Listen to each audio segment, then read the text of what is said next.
प्रत्येक शहर का अपना एक खास चरित्र होता है। जैसे सर ने बताया कि संस्कृति को निरंतर समय समय पर लोगों ने, हमारे यहाँ के जो निवासी हैं उन्होंने आगे बढ़ाया और आज नागरिकों के व्यवहार का आंकलन करने के लिए हम लोग यहाँ एकत्रित हुए हैं। साथ ही साथ बीकानेर के विकास की ज़रूरी तत्वों पर हमें चर्चा करनी है और इतना ही नहीं, यह सब मिलकर कि हम अपने शहर को, उसके चरित्र को, उसकी संस्कृति को और समय समय के साथ में एक समावेशी सोच के साथ कैसे विकसित कर सकते हैं, इसको हम कैसे आगे ले जाकर जा सकते हैं, इस पर हम आज चर्चा करेंगे। इन सब बातों पर संस्कृति और इसके नागरिक, शिक्षा से जुड़े हुए बहुत सारे लोग हैं, व्यवसाय से जुड़े हुए लोग हैं, चिकित्सा से जुड़े हुए लोग हैं, क्योंकि हर फील्ड से जुड़े हुए व्यक्ति हैं, पत्रकारिता से जुड़े हुए, क्योंकि पत्रकार जो होते हैं उनकी एक पहली नज़र होती है। वो समय में हम अपनी भूलों को, अपनी आज कल एक व्हाट्सएप पे वीडियो मैंने देखा कि 7 डिग्री जब टेम्परेचर बढ़ जाएगा उसके बाद आदमी का जीवन ताप को बढ़ा रहे हैं। और आज हालत ये है, साथ समय वो था बचपन का जब घंटों को जो है हम सब लोगों को हवा खिलाती थी। आज हमारे घरों में जितने कमरे उतने इन जीवन को ढाला। क्या हमारे भीतर संघर्ष करने का मादा एक समाज में तो हमारे कुछ समस्याएं रहती है, क्या हम उस समस्याओं के समाधान की पहल नहीं बन सके? इन्होंने अपने प्रयासों से जिन लोगों को भी कहा वे सभी लोग आज यहाँ पर मौजूद हैं। हम बीकानेर को शिक्षा के क्षेत्र में कहाँ तक लेकर के गए और कहाँ तक ले जाना चाहते हैं, हम एजुकेशन की फील्ड में कहाँ तक ले गए, कहाँ तक ले जाना चाहते हैं, हम फाइनेंशियल कंसल्टेंट करने आते हैं तो आपको ये पता चलता है कि गंगा जमुनी तहजीब किसे कहते हैं। मैं उस मोहल्ले से बिलोंग करता हूँ जिसके चारों तरफ मोहम्मदन है और बीच में हम ब्राह्मणों का मोहल्ला है। और जब भी कभी ताजियों का समय आया, मुहर्रम का समय आया, तो उन ढोल और ताशों पर पहला हक हमेशा हमारा हुआ है। और आज भी हमारे घर के बच्चे ये कहते हैं, हालांकि हमने मोहल्ला बदल दिया है, अनिल मेरे बड़े भाई हैं, वो भी आज किसी दूसरी जगह रहते हैं, मैं जयनारायण व्यास कॉलोनी में रहता हूँ। और आज भी जब मुहर्रम का समय आता है तो हमारे घर के बच्चे, हमारे से आगे वाली पीढ़ी भी कहती है कि चलो जोशीवाड़ा चलते हैं, हमें ताजिए के नीचे से निकलना है। तो ये बीकानेर की संस्कृति है। हाँ, बीकानेर के नागरिकों से जरूर मैं खफा हूँ। इनोवेटिव लोग नहीं हैं हम, हमारे में नवीनता नहीं है, हम रिस्क लेने वाले लोग नहीं हैं। मेरे यहाँ आने से पहले जब ज्योति बाग कोर्ट गेट क्रॉसिंग की बात कर रहे थे, मैं आपको बता दूँ मेरे मोबाइल में भी एक आधी लिखी हुई रचना है, आज सुबह ही लिख रहा था मैं कि मैं आखा तीज के अवसर पे बीकानेर पे एक रचना लिखूं। और मैं उसमें ये सवाल कर रहा हूँ कि क्या लिखा जाए इस शहर के बारे में, क्या इस शहर की कमियां लिखी जाए। तो उसमें सबसे पहले मैं भी इस कोर्ट गेट की बात कर रहा था, क्योंकि मैं कोर्ट गेट का से ही जाया जन्मा हूँ, यहीं बड़ा हुआ हूँ। और अभी भी दिन में 4 बार 5 बार मुझे आना पड़ता है, तो घंटों यहाँ धूप में खड़ा रहना पड़ता है। और दूसरों की बात क्यों करूँ कि लोग कटाक्ष करते हैं कि कब तक गर्मी में यहाँ खड़ा रहना पड़ेगा, मैं भी ऐसी बात करता हूँ। बैठे हैं सुरेंद्र जी, अनिल हैं हमारे बीच में, 8 सालों से पूरे हिंदुस्तानी तीरंदाजी को आप प्रशिक्षण दे रहे हैं। और बीकानेर का नाम जो है गौरव है, पर इस कमरे में बैठे 30-40 लोगों के रिस्क लेने से शहर नहीं बदलेगा। शहर में नवोन्मेषी कार्यक्रमों को करना बहुत ज़रूरी है, इनिशिएटिव लेना बहुत ज़रूरी है।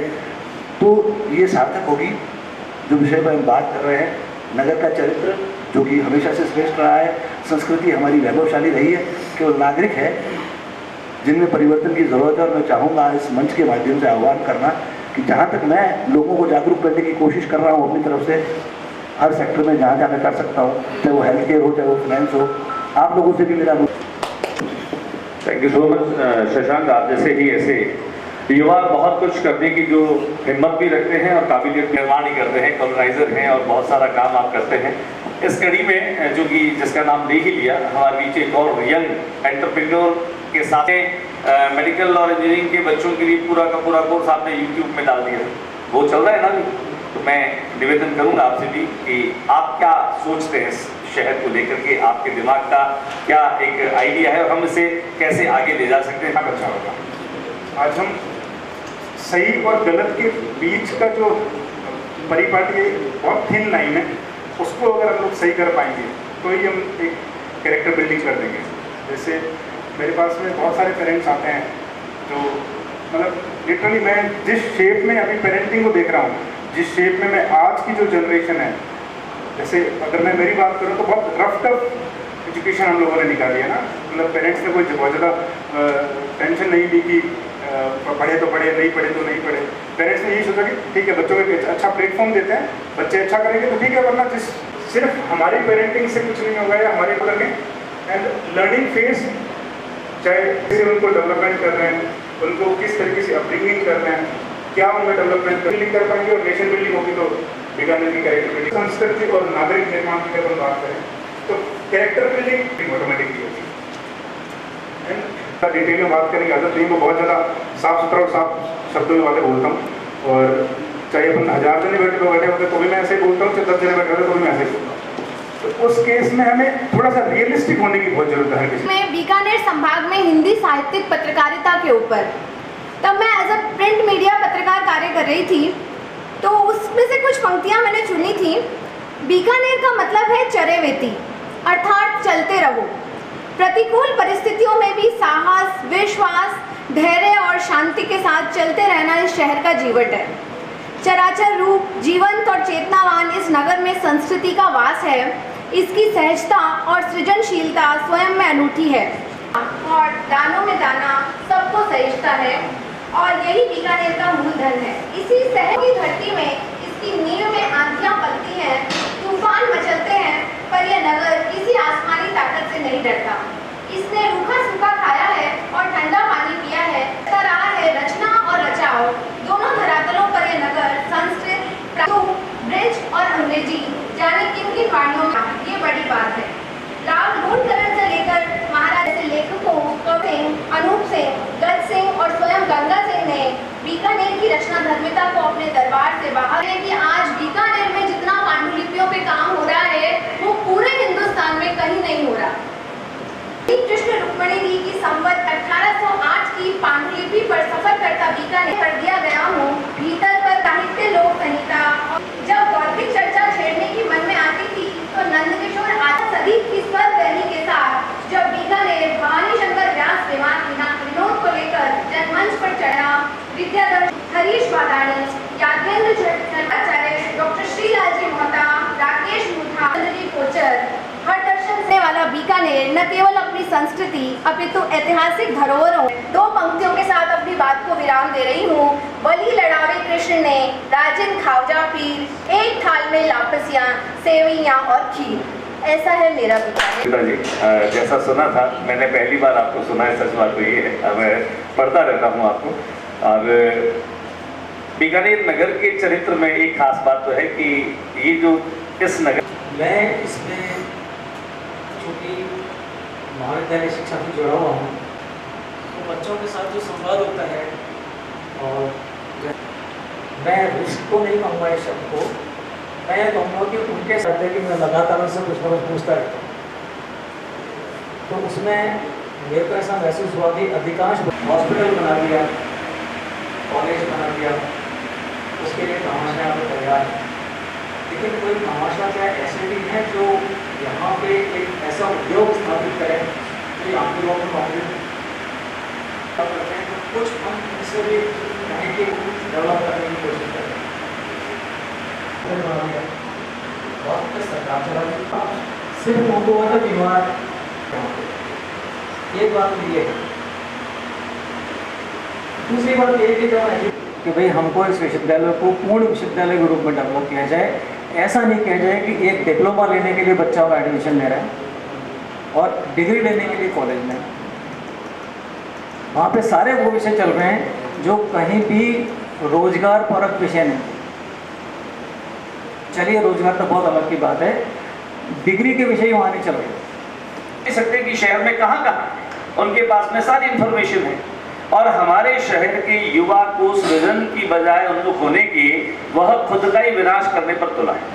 मोटरसाइकिल चोरी करेगा तो हम जिस युवा के नाम दूसरी सारी चीजें, चाहे वो नगर के चरित्र की बात कर लें, उसकी संस्कृति की बात कर लें, या मैं चाहूंगा कि हमारे वक्ता ध्यान रखेंगे। लेकिन एक और ऐसे युवा जो एजुकेशन से ही जुड़े हैं, और डॉक्टर मुकेश हर्ष हैं जो किताबें लिखे हैं, और हिस्ट्री और पॉलिटिकल साइंस दोनों पर आपकी गहरी पकड़ है। तो इस नगर की अंदरूनी तो बढ़ाते हो, वैदिक संस्कार क्यों नहीं बढ़ाते? अब आप करा विवेकानंद जी की, विवेकानंद जी के है कि जब वो यूएस गए थे तब उनको 8 घंटे बोलते थे, तो वो युवा शक्ति और विश्व में आज हम कह रहे हैं कि सबसे ज्यादा युवा भी भारत में है। उसको जॉब लगी, सेट हो गया, मैं कहता हूँ मैंने कुछ किया है जीवन में, मुझे बड़ी आत्मिक संतुष्टि मिलती है, और हर शिक्षक की यही बहुत बड़ी संतुष्टि है, और ये उसका बहुत बड़ा धन है।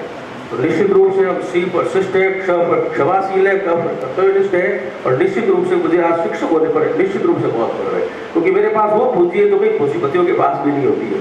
उसमें जो आदर मिलता है, मान सम्मान मिलता है, वो मेरी सबसे बड़ी पूंजी है, और मैं उसी पूंजी को लेकर फिर बहुत दिलचस्प बन करके बढ़ता ही चलता हूँ। प्रिंटिंग की आप बात कर रहे हैं, क्योंकि बहुत सारे लोग पत्रकारिता से और शिक्षा से ही जुड़े हुए हैं, तो शिक्षा और पत्रकारिता इन दो क्षेत्रों को मैं शुरू में मानता हूँ जो किसी भी नगर के व्यवहार को, उसके चरित्र को, उसके हम नगर के चरित्र में एजुकेशन को धीरे धीरे डेवलप कर रहे हैं। और आज आते आते हमने कुछ बच्चों के चरित्र को निर्मित किया, सिर्फ सफल ही नहीं बनाया कुछ बच्चों को, बच्चों ने हमें बहुत कुछ बनाया। मैं हमेशा यही कहता हूँ कि हमेशा ये कहा जाता है कि एक शिक्षक जो होता है वो जो छात्रों का भविष्य होता है वो बनाता है। मुझे तो पर्सनली अगर कहा जाए तो मोहल्ले के बच्चों ने शिक्षक बनाया। 4 बच्चे जिनके कारण मैं शिक्षक बना, उन्होंने मुझे बनाया। ये बीकानेर का चरित्र है। बीकानेर के बच्चों के अंदर जो संस्कृति है वो शायद कहीं पर भी नहीं है। आज पूरे इंडिया में जितने भी मेडिकल कॉलेजेस हैं उसमें हमारे स्टूडेंट हैं, और उन स्टूडेंट में मैं सभी से मिलता हूँ।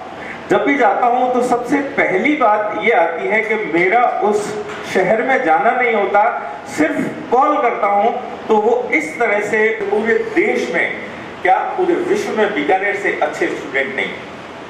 बीकानेर के जो स्टूडेंट्स हैं उनके लिए तीनों पार्टनर्स जो हैं हम उसमें थे, और हमने सोचा था कि ये एक शिक्षा की तरफ कोचिंग जो है उसको अच्छा नहीं देखा जाता, हमेशा तो बिजनेस देख रहे हैं।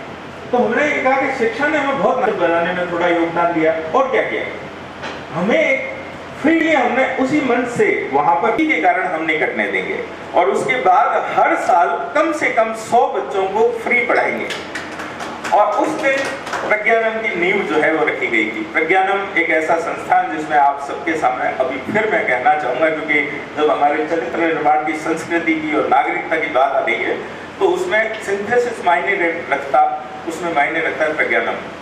प्रज्ञानम में हम पिछले 5 साल से हर साल 100 जनों को फ्री पढ़ाते हैं, और उसके अंदर उसे मूर्त रूप देने के लिए हमें पिता में, शिक्षा जगत के पिता में, जिनको डॉक्टर के.डी. शर्मा सर है, कि हम ये देख पा रहे हैं बहुत गहराई से कि आखिर ये बदलाव हो क्या रहा है। मैं बार बार कहता हूँ कि बदलाव हो रहा है, बदलाव होना चाहिए, क्योंकि प्रकृति का नियम है, पुराने पत्ते झड़ेंगे तभी तो नए पत्ते आएंगे। लेकिन उसका वो घरेलू परिस्थितियों की वजह से आ नहीं पाए, लेकिन चूंकि वो मेरे मित्र हैं, उनकी सद्भावनाएं हमेशा मेरे साथ में रहती हैं। और फिर कमल जी का साथ मिल गया, थोड़ी सी सर हमारे रोटी बात, इन्होंने बहुत अच्छा विषय रखा है, नगर चरित्र। इस बीकानेर का जो नगर चरित्र है वो बहुत ही हेल्पिंग नेचर का है, और मैं इसको बहुत ढंग से भी समझ रहा हूँ, क्योंकि मैं और मेरे मित्र पीटी व्यास, मैं आपको 100-125 साल पुराना इतिहास बताने जा रहा हूँ इस नगर चरित्र पर, कि यह शहर बहुत ही दानवीरों का शहर है, हेल्पिंग नेचर वालों का भी शहर है। इसका सबसे बड़ा उदाहरण तो यह है कि जब महाराजा गंगा सिंह जी यहाँ पर गंग नहर की तैयारी कर रहे थे, और उनकी परिकल्पना में था कि हम नहर का पानी बीकानेर वासियों को पिलाएंगे, और उन्होंने गंग नहर का निर्माण शुरू कर दिया, इस गंग नहर के लिए किया था।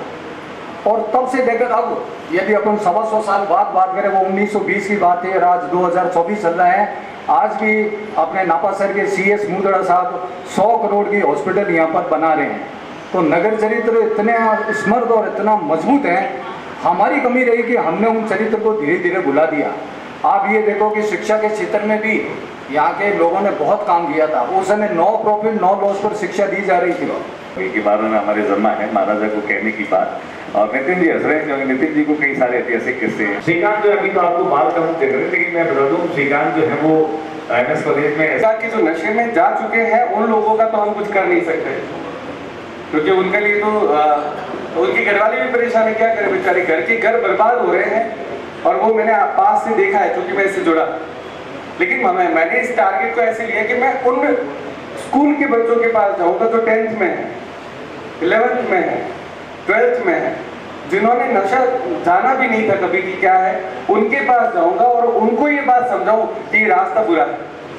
मैं उनको आगे, यानी आने वाले अगर 20-25 साल तक मैं ये काम ईमानदारी से करता रहूंगा, तो निश्चित रूप से ये मान के चलता हूँ कि नई पीढ़ी को उसमें नहीं जाने दूंगा। और अगर मैं 3rd ईयर मैंने एक टारगेट लिया है कि पर ईयर में 2000 बच्चों से मिलूंगा, उनसे बात करूंगा, स्कूल कॉलेज हर जगह पे उस बात को रखूंगा और रख रहा हूँ। मैं इस नशे के मुद्दे पर बहुत बड़ा काम कर रहा हूँ लगातार। मुझे एक बच्चा नहीं दिखता उसके अंदर जो इसके अंदर आगे आके और उसके बाद अपने आप को नशे से मुक्त करने के लिए कोई वहां पर दे। आज मैं ऐसे घर पे जा गया हूँ जहाँ पर एक बच्चे की मौत हो गई।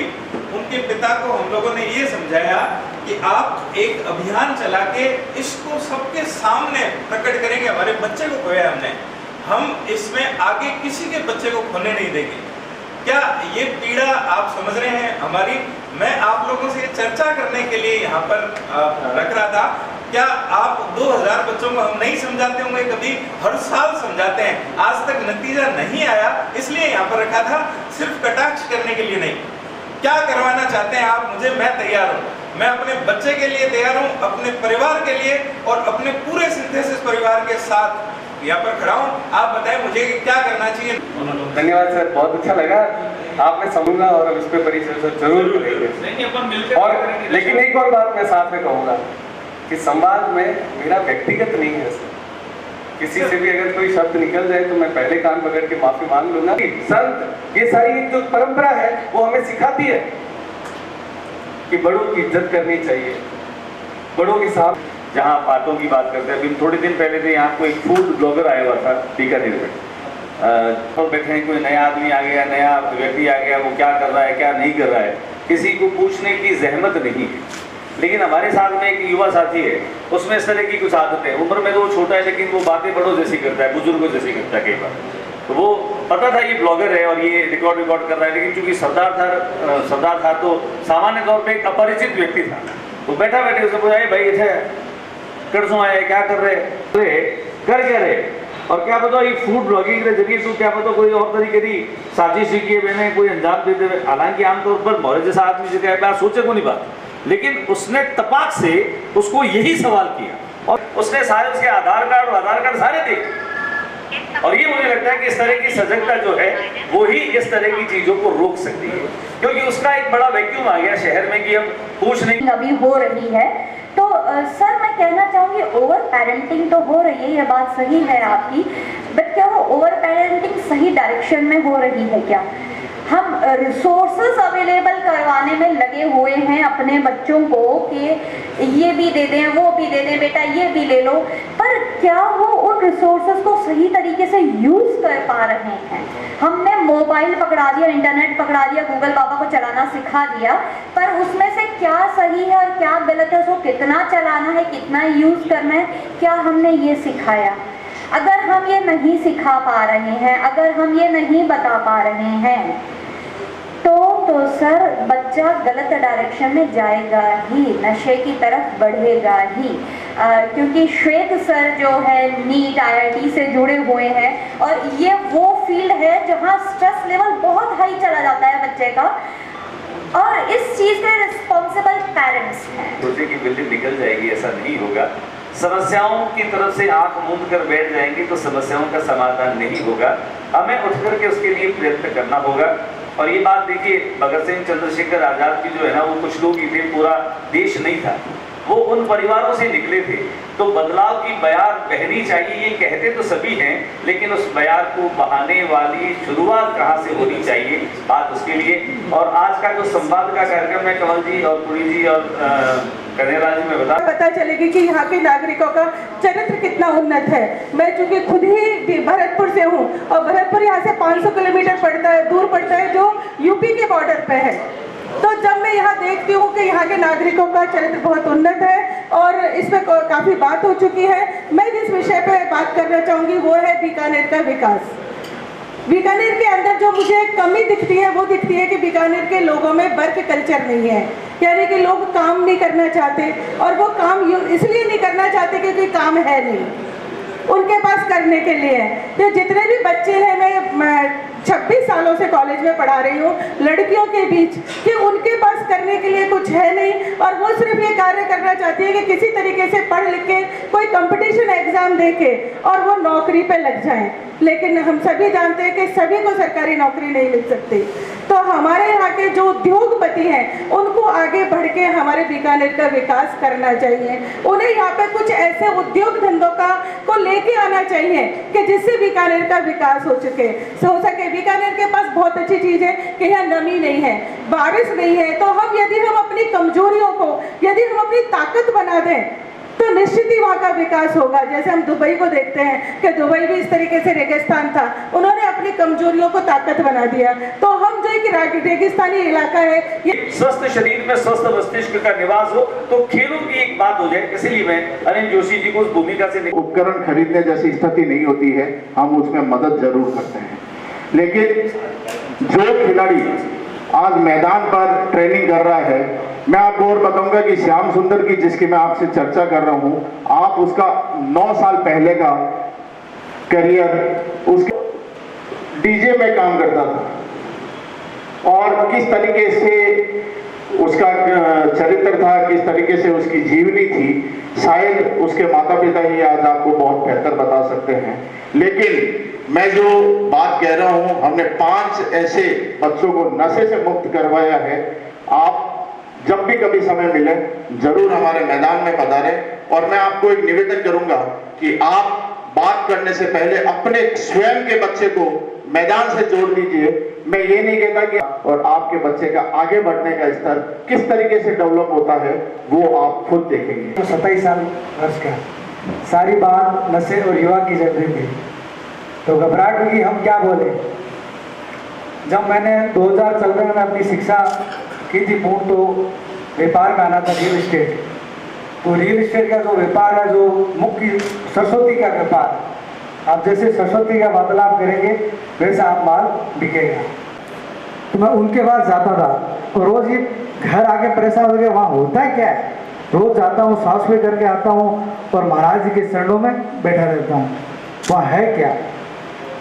धीरे धीरे धीरे धीरे जो भक्ति का आनंद आता रहा और मेरा एक छोटा नाम था कमल और उसके आगे जी लग गया। वो एक संत महात्माओं की है। मैं तो ये कहता हूँ कि जितने माता पिता हैं उनका विचार है कि हमारे बच्चे कल भी हैं और आध्यात्मिक विचारों से जुड़े हैं जो आपके परिवार के संस्कारों से आपको मिला। कमोबेश ऐसा होता है क्योंकि जो संस्कारों की गहराई है उसमें आदमी शायद जुड़ा रहता है, तो बहुत सारी चीजें क्योंकि बाहर का जो वातावरण है बहुत प्रभावित करता है। क्योंकि जीवन में 2 मार्ग है। नहीं हुआ एजुकेशन बीकानेर से स्टार्ट हुआ। बीकानेर ने मुझे सब कुछ दिया। मैं बीकानेर को एक वर्ड में कहूँ तो बाउंटीफुल बीकानेर, उदार, प्रचुरता से भरा हुआ, सब कुछ देने वाला, पर वो बीकानेर कहीं खो रहा है। मैं अभी भी अपना बचपन मिस करता हूँ यहाँ बीकानेर, क्योंकि मेरे बच्चों को वो बचपन नहीं मिल पा। मेरी बेटी बीकानेर के परकोटे की तरफ नहीं आई कभी। मैं उसे लेके आया क्योंकि उसका नीट का एग्ज़ाम था और वो देख के चकित बोला, पापा आधे घंटे यहीं खड़ा रहना पड़ेगा। मैं कि बेटा एंजॉय करो, यू आर इन बीकानेर। क्यों? डेवलपमेंट के लिए बात करता हूँ, मैं एजुकेशन की बात करता हूँ। जब बात हुई IIT यहाँ खुलेगी, IIM यहाँ खुलेगा, सेंट्रल यूनिवर्सिटी बीकानेर से क्यों चली गई? क्योंकि आप नहीं बोले, मैं नहीं बोला, अजमेर बोला, अखबार बोले और सेंट्रल यूनिवर्सिटी किशनगढ़ जैसी छोटी जगह पे चली गई जो बीकानेर को बहुत कुछ दे सकती थी, हमारे बच्चों को बहुत कुछ दे सकती थी। और जो देखता हूँ किशनगढ़ से भी 20 किलोमीटर दूर है। आप नकलिस्तान कहते हैं ना, रेगिस्तान को वैसा बना पूरे हिंदुस्तान से बच्चा और हमारे बीकानेर को जानते हैं। हमारे बच्चों को तो फ़ायदा होता, हमारे कल्चर मुझे उसका आर्ट की याद आता। और हम जो भी स्पीकर्स थे उनके लिए उसका आर्ट लिखे। तो हमारा कल्चर आर्ट इतना रिच है, हमारा म्यूजिक इतना रिच है, हम तो उससे भी पिछड़ते जा रहे हैं। हम आगे कहाँ जा रहे हैं? हम डेवलप भी नहीं हो पा रहे और अपनी संस्कृति से भी दूर हो पा रहे हैं। मुझे याद है बीकानेर के बारे में ये कहा जाता था, कहा क्या जाता, हम सब ने महसूस किया हो। हमारा कोई बाहर से रिश्तेदार जब आता था और पूछता था एड्रेस, तो बोला साइकिल में भी जा रहा था वो मैंने कहा इससे तो मेरा जूनागढ़ बहुत प्यारा है। तो हम कभी टूरिज्म यहाँ डेवलप ही नहीं कर पाए, टूरिज्म एज ए इंडस्ट्री। और सोचिए डायरेक्ट और इनडायरेक्ट कितने एम्प्लॉयमेंट मिलते हैं टूरिज्म एज ए इंडस्ट्री में। और लास्ट में एक चीज़ और कहना चाहता हूँ, मिनरल से मेरा बीकानेर बहुत रिच है। सर ने जैसे जियोलॉजी की बात की, मेरे फादर भी उसी फील्ड से हैं और मैंने माइंस देखी पर फिनिश प्रोडक्ट बीकानेर में नहीं देखी। सारा रॉ मटेरियल है बीकानेर से बाहर जाता। अगर कुछ इच्छा शक्ति हो बीकानेर के लिए तो एक माइनर मिनरल्स के लिए सेज क्यों नहीं बना। छोटा था, एक बार वरिड था, बात कर रहा था, तो मम्मी ने मुझे कहा बोले बेटा क्या कर, मैं बेटा मम्मा मैं परेशान हूँ, सोच रहा हूँ, बहुत सोच रहा हूँ। लेकिन क्या किया, what efforts you have made, प्रयत्न करने से सब चीज़ें होती है, कर पाएँ और बीकानेर अपने बीकानेर के लिए भला कर पाएँ। इस तरह की संगोष्ठी मैं कहता हूँ होनी चाहिए, डिस्कशन होना चाहिए और आगे तक बात भी करके मैं उम्मीद कर रहा था बिल्कुल आपका जो विजन है, क्योंकि आदमी का विजन ही तो काम करता है। हम कहते हैं सोच को बदलो सितारे बदल जाएंगे, नजर को बदलो नजारे बदल जाएंगे। सोच बदलने की जरूरत है और ये सोच आपने जिस तरीके से इस शहर भले ही आपने इस मिट्टी पे जन्म नहीं, लेकिन आपकी एक कर्मस्थल ही रही, आपका बचपन ही रहा, आपकी एजुकेशन और आज जॉब आप यहाँ पर कर रहे हैं। निश्चित तौर पर आपने बीकानेर को देखा, बीकानेर के बारे में सुना। ये संवाद का कार्यक्रम करने के लिए हमें इस जरिए को भी अपनाने की जरूरत नहीं कि बीकानेर नगर स्थापना दिवस पर हमें इस कार्यक्रम को करने की जरूरत है। ये महीने के महीने हो सकती है, 2 महीने में हो सकती है, साल में 2, 4, 5 इस तरह के संवाद कार्यक्रम हो सकते हैं, बशर्ते कि आप हम और जितने लोग यहाँ पर हैं ये कमिटेड हो जाएं कि यार हमें 2 महीने बाद मिलना है। आज हमारे पास में साधन है, हम एक बड़ा ग्रुप बना सकते हैं, ग्रुप के साथ में हम उनसे इंटरेक्ट हो सकते हैं, चर्चा कर सकते हैं कि आज जितने लोगों ने बीकानेर नगर के वर्ष में आप सभी को शुभकामनाएं। भाई ज्योति ने मैं समझता हूँ मेरे बारे में बहुत ज़्यादा कह दिया है। मैं वैसा एक साधारण सा इंसान हूँ। बात की मैं उस विषय पर भी आऊँगा, लेकिन बीकानेर का चरित्र, संस्कृति और नागरिक भाई संस्थान जोशी ने एक बहुत बढ़िया बात कि बीकानेर की संस्कृति है। यहाँ के लोग बहुत गहरे हैं। जब बीकानेर की स्थापना हुई तो यहाँ पानी 500-600 फुट पानी आता था और वही गहराई यहाँ के लोगों में है। के बारे में बात की, विकास के बारे में बात की और अभी जो भाई आपने बात कही बीकानेर के कले और जिप्सम के बारे में, तो मैं आपको बताना चाहता हूँ कि हमने बीकानेर के विकास के लिए जो बहुत मन में जो हमारी आशाएं हैं और जो बार बार सरकार से कहते आए हैं वो कभी पूरा नहीं हुआ।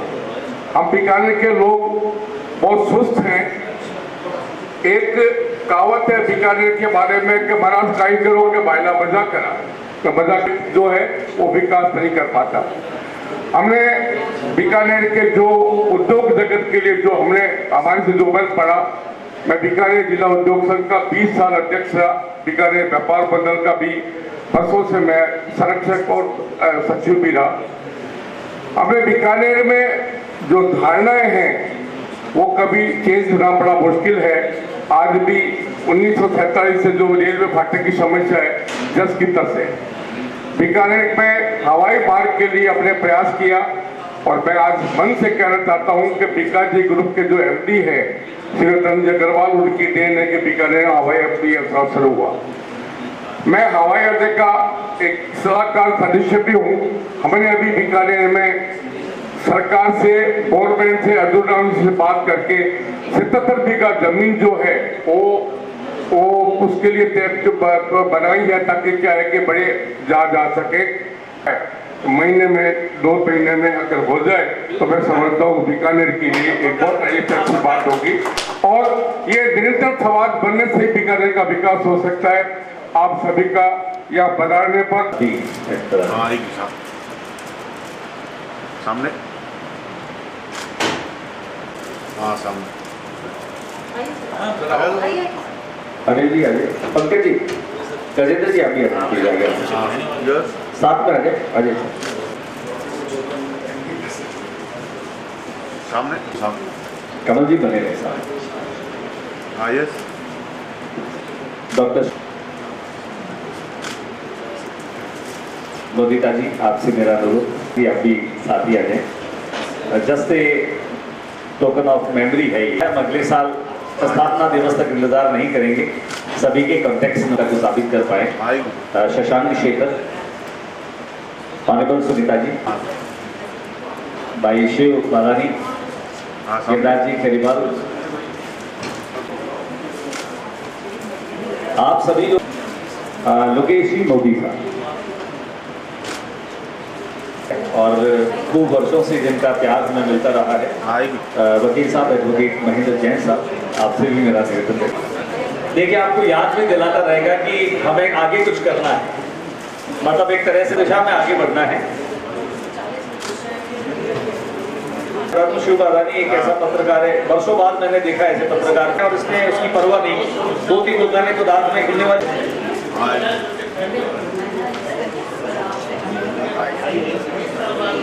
हमारे इस पूरे इवेंट के सह संयोजक आदरणीय अनिल जी जोशी और आज के कार्यक्रम की कोऑर्डिनेटर बने निवेदन, क्योंकि कमल जी हमारे सब के लिए बहुत काम आने वाले व्यक्ति। और सुनीता जी आपसे मेरा निवेदन, ऑनरेबल गजेंद्र जी को भी देखिए, गजेंद्र जी जो है हमारी टीम के हैं, हम इनकी टीम के हैं, मतलब सुरक्षा चक्र टूटा वाली बात है, तो ये घेरा टूटना नहीं चाहिए। अभी अतिथि बीकानेर की अपने अपने क्षेत्र में जानी मानी हस्तियाँ जो इस कार्यक्रम में पधारी, अपना समय दिया। इस कार्यक्रम बीकानेर स्थापना के इस टाइप के कार्यक्रम होते रहने चाहिए, और इसके लिए आयोजकों का सबका बहुत बहुत धन्यवाद। आप सब पधारे, इसके लिए आपका बहुत